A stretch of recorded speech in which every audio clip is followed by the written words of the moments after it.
哦，咱的人靠紧，我们一定要纯洁。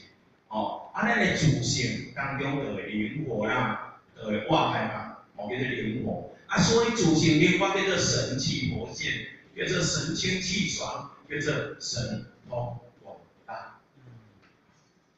安尼咧，所以当咱若自闭心留落来，妈妈的天性互伊留落起来是无啥物物件伊做袂到。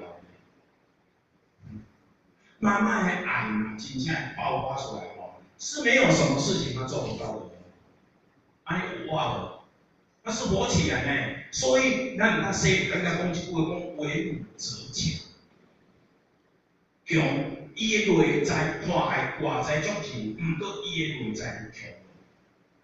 因为就是安尼话，伊就是已经迄个柔的物件，就是柔。就是母亲，她就是很柔，为她的柔来自于她的爱，就是纯洁的爱，就是菩提心。这个纯洁的爱呢，但互咱产生的智慧呢，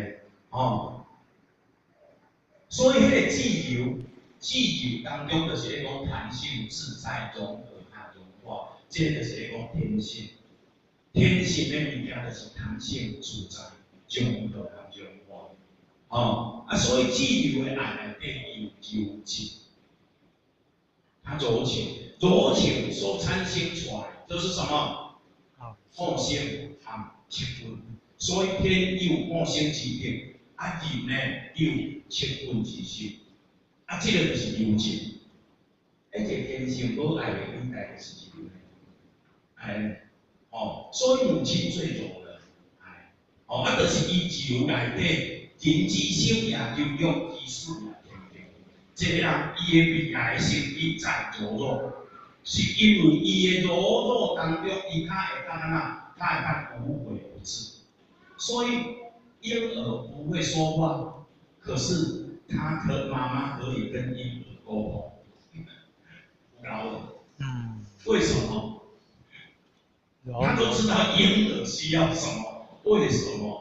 他用感应的，他用感应的，所以就是妈妈伊智慧的物件当中，伊才当感应，叫做无微不至。含婴仔的内心世界，伊就感应的，安尼有理无？